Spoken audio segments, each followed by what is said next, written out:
എന്തായാലും അല്ലേ? അതാ സത്യം. അടുത്ത ചോദ്യം, ഏറ്റവും കൂടുതൽ ആൾക്കാർ തെരഞ്ഞെടുക്കുന്നത്. അത് കൊള്ളാം, നല്ലൊരു ചോദ്യമാണല്ലോ ചോദിച്ചത്. എന്നാപ്പാ? സൂപ്പർ. വാട്ട് ഈസ് എന്താണ് ഷൈനികം മോളിവുഡ്സ് റിച്ച് യങ് ആക്ടർ? ഞാൻ കണ്ടില്ല, ഒന്നുകൂടി. ഷൈനികം Mollywood's rich young actor. Shane നിഗമാണോ മലയാളത്തിലെ ഏറ്റവും റിച്ച് ആയിട്ടുള്ള യങ് ആക്ടർ? ഇത് ഗൂഗിൾ കള്ളം പറയില്ല. കറക്റ്റാണ്. ടാലന്റിന്റെ കാര്യത്തിലാണെന്ന് മഹിമ. രക്ഷപ്പെട്ട, അല്ലെങ്കിൽ ഇപ്പൊ GST-കാര് കയറി നശിപ്പിച്ചേനെ. അല്ല തെസ്റ്റ് ചേച്ചി, അതില് എന്നാ പറയുന്നു? സത്യമാണ്. പിന്നെ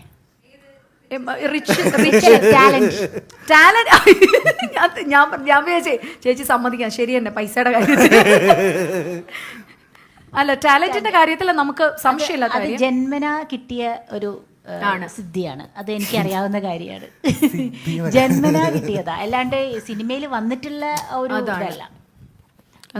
ചെറിയ കുട്ടിയാകുമ്പോ തന്നെ ഒരു 4 വയസ്സ് 3 വയസ്സാകുമ്പോ തന്നെ തുടങ്ങിയതാ. ഡാൻസും പാട്ടും ഒക്കെ എല്ലാം, അഭിനയം ഒക്കെ വീട്ടിൽ തന്നെ അഭിനയിച്ചു നടക്കുന്ന ഒരാളാ. 24 മണിക്കൂർ അഭിനയം. നാണം വരും, ചിരി വരും, കരച്ചിൽ വരും. 4 വയസ്സൊക്കെ ആവുമ്പോ ഓടി നടക്കും. 4 വയസ്സില് പക്ഷെ ഡ്രസ്സൊന്നും ഉണ്ടാവില്ല ആ സമയത്ത്. അങ്ങനെയാണ് കുഞ്ഞു ഓടി ഓടി ഓടി ഓടി ഇങ്ങനെ പിടച്ച് നടക്കും. സുനി ഇങ്ങനെ പുറകെ കൂടെ ഓടി പിടിക്കണം. അങ്ങനെയായിരുന്നു, മിടുക്കനായിരുന്നു 4 വയസ്സിൽ തന്നെ. കണ്ടോ, ഒരു നഗ്ന സത്യങ്ങൾ വിളിച്ചു പറയുന്ന കണ്ടോ? നഗ്നമായ സത്യങ്ങളൊക്കെയാണ്. അല്ല, ഞാൻ ഇത്രയും വളരെ ചെറുപ്പത്തിലേ തുടങ്ങിയോണ്ട് ഞാൻ ചോദിക്കുകയാണ്, ഇപ്പൊ റിച്ച് യങ് ആക്ടർ ആണോ എന്നാണ് പ്രേക്ഷകർ അറിയുന്നത്. മണി മാനേജ്മെന്റ് എന്തെങ്കിലും ഉണ്ടോ ഷെയ്ൻ? ഭയങ്കര ബോറാണ് എൻ്റെ മണി മാനേജ്മെന്റ്. വളരെ എന്ന് വെച്ച് കഴിഞ്ഞാൽ ആ ഒരു ഏരിയ നമ്പേഴ്സിന്റെ പരിപാടി തീരെ ഓടാത്തൊരു വ്യക്തിയാണ്. അതായത് ബാലൻസ് നോക്കി, അക്കൗണ്ട് ബാലൻസ് നോക്കി പെരുമാറാത്തൊരു വ്യക്തിയാണ്. ആണോ? എന്തിനാണ് ഏറ്റവും കൂടുതൽ ഈ കിട്ടുന്ന പൈസ വിനിയോഗിക്കുന്നത്? എന്തിനായിരിക്കും ഷെയ്ന്? അതാത് സാഹചര്യങ്ങൾ അനുസരിച്ചിട്ടാണ്. പണ്ടൊക്കെ എന്ന് വെച്ച് കഴിഞ്ഞാൽ എൻ്റെ അടുത്ത് വന്ന് വിഷമം പറയുന്നവർക്കൊക്കെ ഞാൻ പൈസ കൊടുക്കുമായിരുന്നു. അതെന്താന്ന് വെച്ച് കഴിഞ്ഞാൽ എനിക്ക് അത് അങ്ങനെയൊക്കെയുള്ളൊരു ചെറിയ എന്തായാലും പറയാ, അത്രയും മനസ്സിലാക്കാൻ, അതായത് ഇവര് മുതലെടുക്കാണ് സജി എന്ന് മനസ്സിലാക്കാൻ ഉള്ള ബോധമില്ലായിരുന്ന ഒരു ടൈമിൽ, കുറച്ചധികം നാൾ മുമ്പ് എന്ന് വെച്ചാൽ നമ്മുടെ കയ്യിൽ ഇൻഡിപെൻഡൻ്റ് ആയിട്ട് പൈസ വന്ന സമയം അങ്ങനെ. പക്ഷെ അതൊന്നും ഞാൻ അത്ര പ്രോപ്പറായിട്ട് കൊണ്ടുവരുന്നില്ല. പിന്നെയുള്ളൊരു സംഭവം എന്ന് പറയുന്നത്, പിന്നെ നമ്മുടെ മലയാളം ഇൻഡസ്ട്രിയിലുള്ള പ്രൊഡ്യൂസേഴ്സ് ഇച്ചിരി അധികം അത്തരം കാര്യങ്ങളിൽ പൈസയുടെ പരിപാടികളിലൊക്കെ കുറച്ച് ഉള്ളതുകൊണ്ട് തന്നെ എനിക്ക് അധികം, അതായത് ഇപ്പോൾ കമ്മിറ്റ് ചെയ്തതിനേക്കാളും പൈസ കുറവൊക്കെ ആയിരിക്കും പലപ്പോഴും നമുക്ക് കിട്ടുക. അപ്പൊ പിന്നെ അതിനൊന്നും നമ്മൾ ഈ പറഞ്ഞ ഒരുപാട് എഗ്രിമെന്റ് ഒക്കെ സൈൻ ഒക്കെ ഇല്ലേ നമുക്ക്? അങ്ങനെ അതൊരു ശരിക്കും പറഞ്ഞൊരു ചെറിയ കോൺട്രവേഴ്ഷ്യൽ ടോപ്പിക്കാണ്. കാര്യം എൻ്റെ ഒരു അനുഭവത്തിൽ കുറേ നാൾ മുമ്പാണ് കേട്ടോ, ഇപ്പോൾ ഈ അടുത്തുള്ളതൊന്നും അല്ല, ഒരു 4-5 ഇപ്പം എനിക്ക് ഒരു 4-5 കൊല്ലമായി. നമ്മുടെ എഗ്രിമെൻറ്റിൽ വൈറ്റ്നറിൻ്റെ ഒരു വെച്ച് മായ്ച്ച ഒരു എഗ്രിമെൻറ്റിൽ പോലും ഞാൻ അതിൻ്റെ ഒരു ഇതായിട്ട് ചെന്നപ്പോഴത്തേക്കും അത് അംഗീകരിച്ചിട്ടുണ്ടായിരുന്നില്ല. അപ്പോൾ ബേസിക്കലി അത് may be there are many things. അത് നമ്മളിപ്പോൾ അതിനൊരു ഇപ്പം ഈ ഒരു ആംഗിളിൽ നിന്ന് നോക്കുമ്പോഴത്തേക്കും മേ ബി അന്ന് നമുക്ക് കിട്ടാൻ സാധ്യതയില്ലാതിരുന്ന ഈ പറഞ്ഞ നീതി എന്ന് വിചാരിക്കുന്ന സാധനം നമുക്ക് അത് ബേസിക്കലി നമ്മളുടെ സ്റ്റാർ വാല്യൂ അനുസരിച്ചിട്ടാണ് എന്നാണ് ഞാൻ മനസ്സിലാക്കുന്നത്. നമുക്ക് കുറച്ചും കൂടെ വാല്യൂ വരുമ്പോഴത്തേക്കും നീതി ഓട്ടോമാറ്റിക്കലി കിട്ടുന്ന ഒരു സംഭവമാണ്. അല്ലാണ്ട് അതിനു മുമ്പ് നമ്മൾ ഫൈറ്റ് ചെയ്യാൻ പോയി കഴിഞ്ഞാൽ നമുക്കത് കിട്ടില്ല എന്നുള്ളതാണ് എനിക്ക് മനസ്സിലായത്. അനുഭവം കൊണ്ട് മനസ്സിലാക്കേണ്ടി വന്നു മാത്രം. ടാലന്റിന്റെ കാര്യത്തിൽ അല്ലേ ചേച്ചി മഹിമയൊക്കെ പറഞ്ഞ പോലെ ദ റിച്ചസ്റ്റ് യങ് ബ്ലഡ്. ഇനി അടുത്ത ക്വസ്റ്റ്യൻ നമ്മൾ പോവാണ്. ഷെയ്ൻ നിഗം സിംഗ്. ഷെയ്ൻ നിഗം അടുത്ത ക്വസ്റ്റ്യൻ. ഷെയ്ൻ നിഗം സിംഗ്. ഷെയ്ൻ നിഗത്തിന് പാടാൻ പറ്റുമോ? ഷെയ്ൻ ഒരു പാട്ടും പാടിയിട്ടുണ്ട് സിനിമയില്. ഞാനൊരു പാട്ട് ഉണ്ടാക്കി പാടി. ആണോ? രണ്ടുപേരും ഒന്ന് മൂളുവോ? പറ്റുമോ? ആ പാട്ടാണോ? അത് ഞാൻ പാടാം. ഓട്ടോ ട്യൂൺ ഉണ്ടോ? പാട്ടിലെ താളമേ തേൻ തരും പൂവിലോ നിന്നിതൾ തൊട്ടതോ എന്നിലെ മിന്നലോ നേരം മായുമിനി തേടും കാലമിനി മേഘം പോകും വഴി കാണാമോ പോകാമോ രാത്താരമേ ഈരാവിൽ നീ മിന്നുന്നേ തേടുന്നു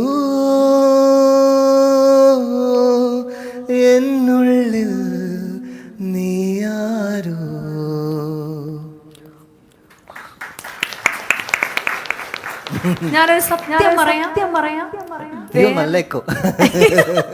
അതല്ല, ഒരു പ്രാക്ടീസോ ഞങ്ങളൊന്ന് ഡിസ്കസ് ചെയ്തല്ല, ഓൺ സ്പോട്ട് ഷെയ്ൻ പാടിയതാണ്. ഒരു എഫക്റ്റ് ഒന്നും ഇല്ലാതെ അടിപൊളിയായിട്ട് പാടി കേട്ടോ. Thank you. ഇപ്പോഴും എനിക്ക് തോന്നുന്നു അമൃത ചാനലിന്റെ ഒരു റിയാലിറ്റി ഷോയ്ക്ക് ഓഡീഷന് ഷെയ്ൻ പാടാൻ പോയതിന്റെ വീഡിയോ ഇപ്പോഴും ഭയങ്കര സോഷ്യലി വൈറൽ അവസ്ഥയാണ്. ഇങ്ങനെയുള്ള കുറേ സാധനങ്ങളുണ്ട്. അല്ല, പണ്ടത്തെ ഷെയ്ന്റെ സാധനങ്ങളൊക്കെ ഈ കുത്തിപ്പൊക്കൽ ഒരു സംഭവം ഇറങ്ങിയിട്ടുണ്ട്. എപ്പോഴെങ്കിലും അയ്യോ ഇത്രയും വേണ്ടിയിരുന്നില്ല എന്ന് തോന്നിയിട്ടുണ്ടോ ഷെയ്നെ? വിചാരിച്ചിട്ട് കാര്യമൊന്നുമില്ലല്ലോ, എന്ത് ചെയ്യാനാണ്, ഇതൊക്കെ സംഭവിച്ചല്ലേ. നമ്മള് ഇനിയിപ്പോ വേണ്ടാന്ന് പറഞ്ഞിട്ട് കാര്യമൊന്നുമില്ലേ. പക്ഷെ അത് എൻജോയ് ഈ ട്രോളൊക്കെ ഷെയ്ൻ കാണാറുണ്ടോ? അതൊക്കെ പിന്നെ ക്യൂട്ടാണ്, കുറച്ച് കുഴപ്പമില്ല, ഓക്കെയാണ്. ഓക്കെയാണ്, എൻജോയ് ചെയ്യോ? അതോ എൻജോയ് ഇതൊക്കെ കണ്ടിട്ട് ഇത് ഇത്തിരി കൂടിയല്ല എന്നെ ചെയ്തേക്കുന്നതെന്ന് തോന്നിയിട്ടുണ്ടോ? കുഴപ്പമൊന്നുമില്ല, ഹാപ്പിയാണ്. ഹാപ്പിയാണ്, എല്ലാം കാണും. അയച്ചു തരുന്ന ആൾക്കാരൊക്കെ കാണുമല്ലേ വാട്സപ്പിലൊക്കെ? ട്രോള് കണ്ടില്ലെങ്കിൽ അയച്ചൊക്കെ തരും.